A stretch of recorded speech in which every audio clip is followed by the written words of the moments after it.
Thank you very much, Christo, for this introduction. I'm fine. This is the question I'm asking myself, and I hope many of us are asking it from the very beginning of our career. Because, of course, when you start thinking of becoming an architect, you think on something I heard from my good friend from Budapest yesterday, Palos Chapo, that the architects normally want to leave traces, to leave something behind. And this is something which actually energizes us. So, am I a normal architect? My question. And of course, my answer is a certain part of the years which passed in my career. And I did it mostly with my partner in this combination of Dico&Tiganas. And of course, we were thinking of leaving some traces. And I started the career like that, like maybe many of architects professionals, having clients, doing some houses for people and for families. This is something which is very close to all of us. Maybe most of the architects are doing houses for families in the world, in their career.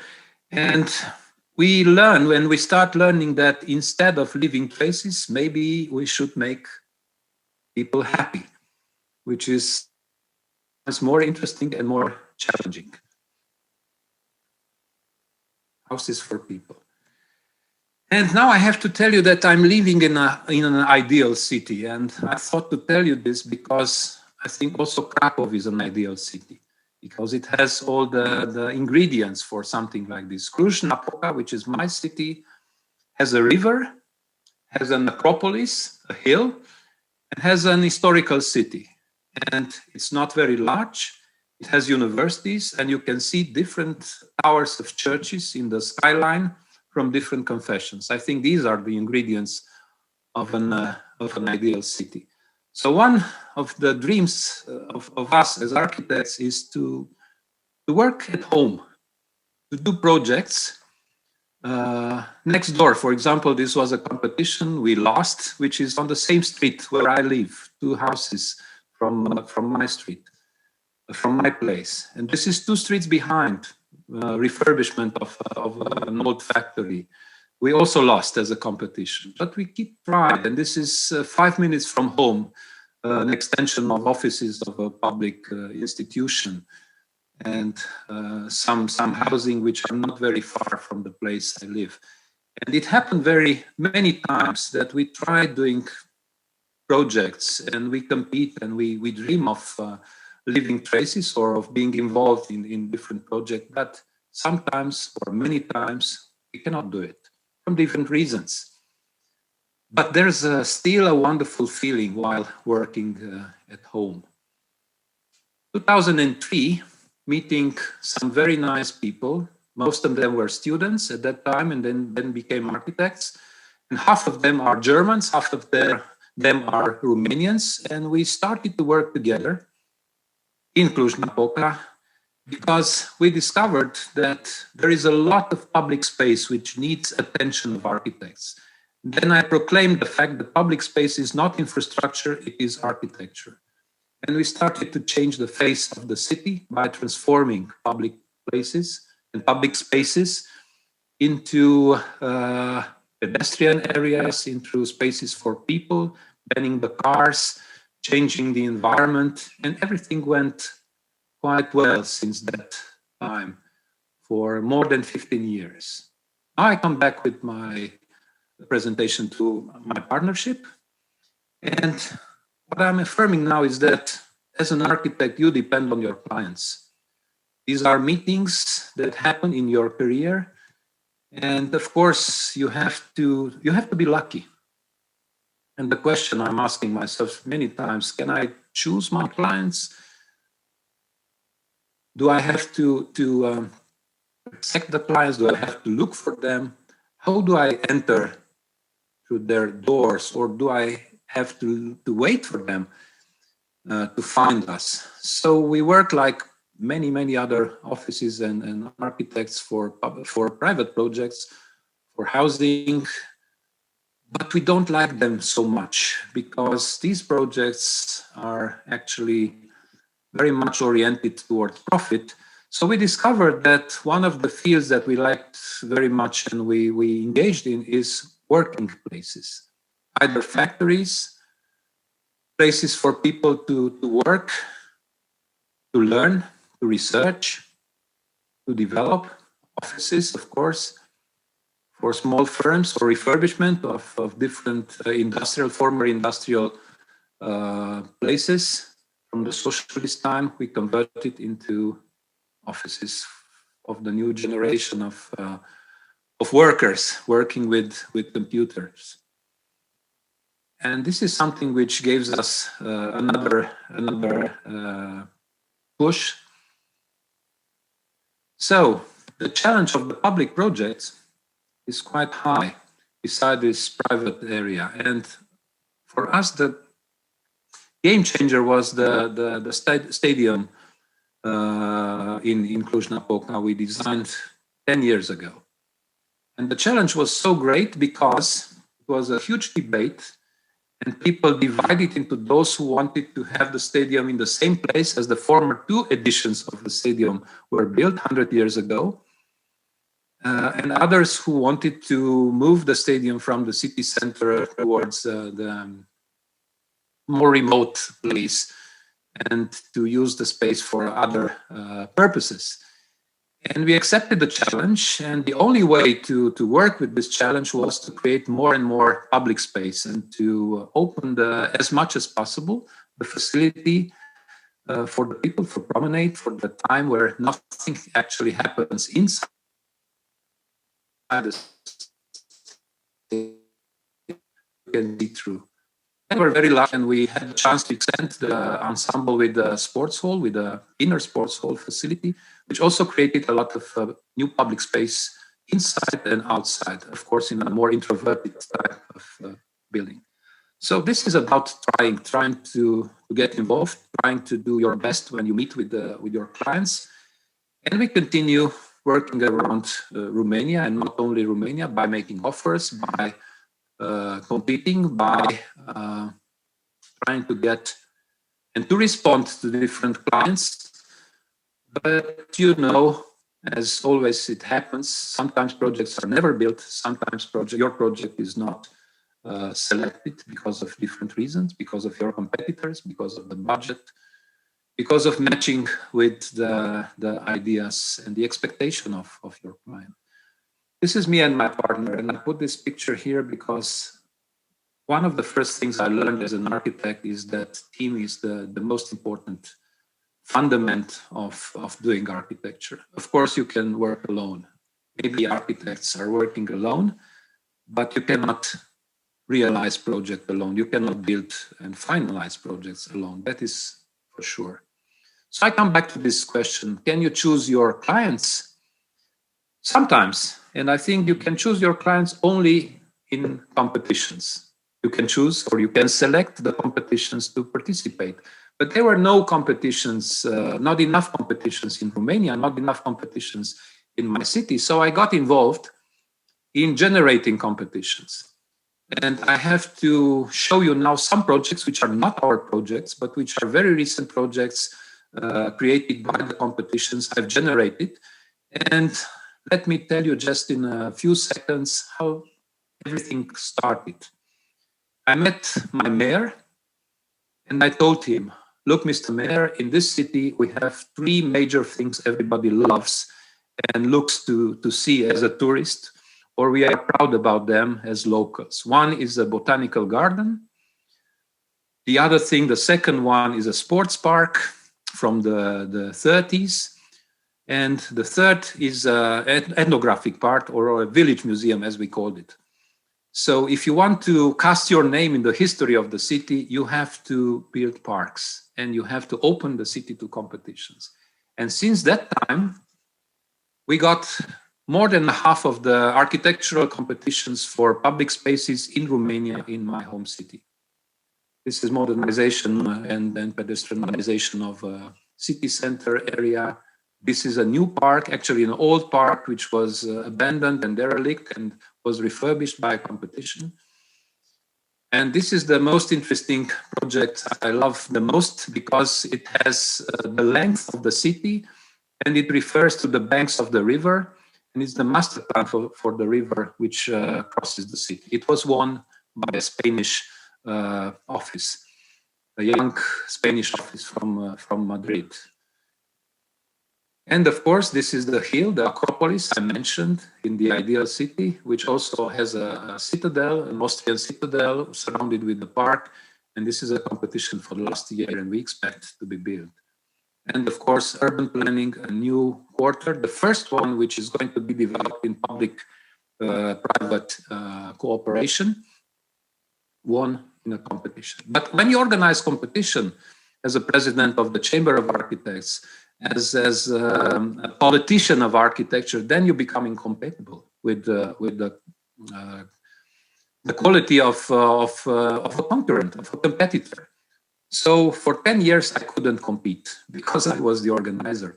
So when I accomplished my mission, the first competition we entered, we were very lucky. It was for a new hospital in my home city, a transplant center, modern transplant center. We won.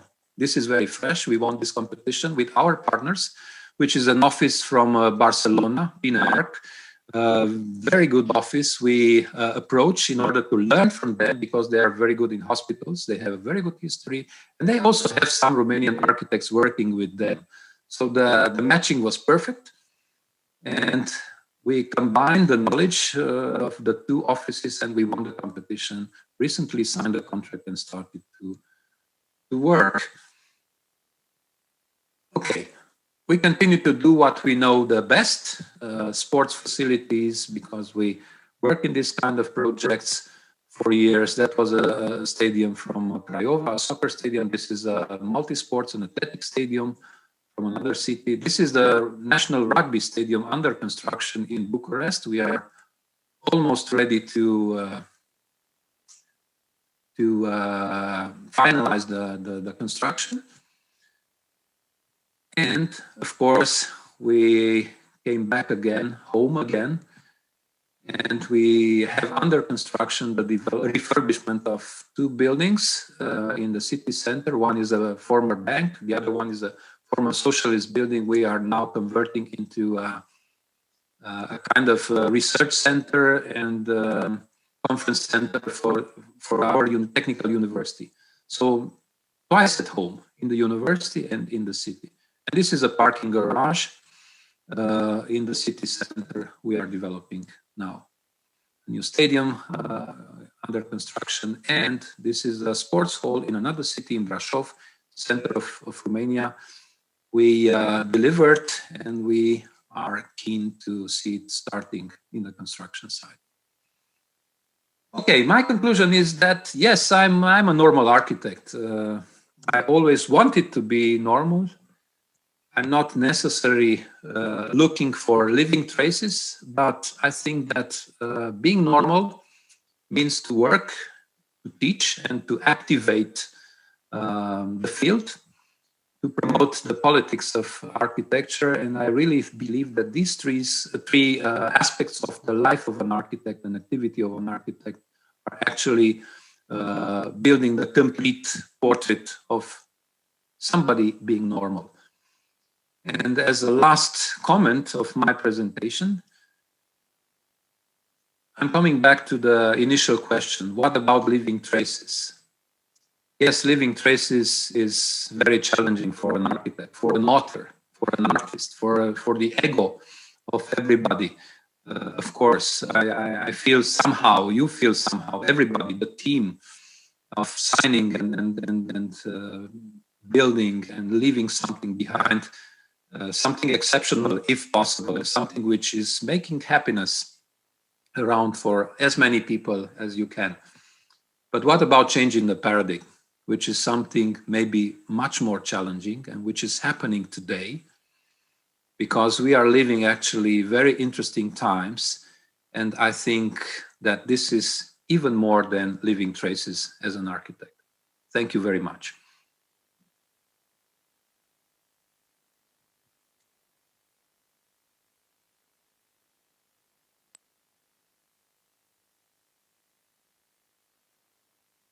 Christophe, your microphone is mute.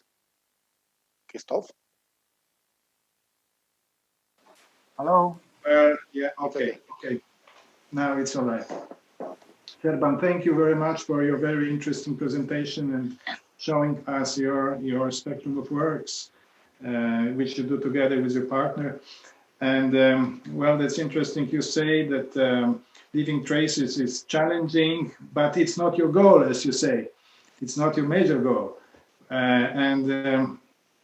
However, you certainly leave traces with your projects. I wanted to ask you, what is especially challenging for you when you work at home, as you say, when you work at the place you know well, you were born? What is so special about it? Well, it's something which I can explain and something which I cannot explain. I'm starting with the first thing because I can explain. You know, when you work in a project, and especially when it's the construction site and soon after the project is accomplished, you have the privilege to look and observe how the people are embracing the result of your work. You can study them, you can look at their faces, you can participate. I've visited many times a lot of projects, sometimes knocking at the door and saying, please allow me inside. You know, I'm one of the architects which worked here for 4 years or something like this. So this is a special relation. I remember when I was a student, I was a student in Bucharest, and I changed many places, apartments, houses, residences for students. And every time I was moving from a place to another, something of me remained in the previous place. So at a certain point when I was in the final year, I said, I'm living in 7 places, in 7 different places, because I've collected all the feelings, all the memories from all of these places. So it happens with the houses, it happens with the projects. And I think the most interesting thing for me is becoming part of the project, even when the project is finished and the work is done. But it's a feeling of a collector. It's a feeling of belonging. And I think you cannot achieve this with projects which are remote from home. Home is where the heart is. And what is the range of your home? Is it Cluj-Napoca or Bucharest is not already? Well, no. I think here in Cluj, the city, the ideal city, even if the range of our company is, we worked in Romania in more than 50 places all around the country. We worked in Europe. We worked even in the Americas or in Africa or in the Middle East, some small projects, or in the Scandinavian countries, we had 1 or 2 projects. But every time working at home is different. Of course, it's different. And it's different because it's under pressure. We have different pressures. You know, as a former socialist country, the level of fees, the level of culture of building and so on is not the highest. It's not the one you expect. You prefer working in a better culture. But you also have the feeling to transform this culture. And I can see now after 30 years of practice that things are moving, things are going on. So home is in my city. It's interesting what you say. It made me think about the time when I was studying 40 years, more than 40 years ago in Japan, and I joined a team of PhD students doing a competition, and the subject was Japanese, traditional Japanese, like cultural center, and I wanted to be equal to other Japanese members of the group, but they say, no, you don't design, you just draft. And I asked, why? Why cannot you? I want to design Japanese traditional, in traditional way. And they said, it's not possible. You cannot do it. And it was shocking for me. I thought, you can rationally analyze the tradition. You can learn which elements of locality you can deal with, how to design with local strategies, local materials, and etc. etc. And they said, no, you cannot do it because you are outside of this place. And I was, angry at them very much. the more the more I'm an architect, I understand them a little bit. And now you say that locality is something very much important, because you can feel the reaction, you can understand the space, you can understand the materials, you can smell also probably the materials. All the senses. All the senses. All the senses. All the senses. Thank you very much for sharing your ideas with us. I think we still have several minutes. So I wanted to ask you which project made you the most happy?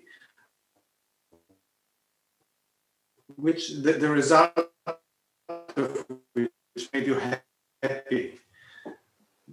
A few. And I want to tell you a short story. When I was working on site of the new sports hall, which is just beside the stadium I showed you, the workers working at the new sports hall, they said, Mr. Architect, we know that you built that beautiful stadium. It's wonderful, but we want our house we are working at to be beautiful, more beautiful than the previous one, because this is our firm which is working here, and we cannot stand doing a building which is not so beautiful and famous as the neighbor, even if you design it also. So the answer is that I cannot say this. Maybe the most interested projects are the ones which are not yet realized, because they are giving you a feeling of involvement. You do not sleep well until everything is done. So you are involved, you're very cautious, you're very nervous about everything. You know that you have to do some other things, to solve some other things. And it's as a child, who is the most loved child? The last one, the one who's not educated yet, the one who didn't leave home and is not in his own house with his own family, the little one, the new one. That's the greatest love. Yeah. And one more question, maybe difficult, but let's try. What is good architecture in your opinion? Which architecture is a good architecture? Well, I think there are at least qualities which I like to refer to now. One is the one I mentioned, to make people happy or to satisfy them. Of course, how architecture is making people happy, this is a major question, and there is not only one way to satisfy users, and to be a user, that is also a good question. It's not only dwelling inside or working inside, but being proud of it because it's in your city, in your neighborhood, because you walk your dog every day on that street because of some buildings. You want to enjoy and things like this. So I think this is absolutely necessary to generate something in the eyes, the mind, the souls of the people which are connected to that architecture. The second one, in my opinion, is good architecture is something which is giving something to other future architects. Let's say to young people or to students. If a piece of architecture in some years is going to inspire, to put them thinking, to allow them to learn something from this experience, even if every experience is not a completely 100% happy experience or a good result and so on, because we all know that this is reality. You always combine the possibilities of the moment with the technology of the moment, with the resources of the moment, and you have to go further every time. But if a piece of architecture is going to give something in 30 years, maybe in 50 years also to the young generation, that's a proof that it is good architecture. Thank you very much. Thank you very much. I thank you, Christoph. For this, your insights in architecture. I hope young generation listens to us. I also hope. Well, thank you. Shall we turn to the next element of our program?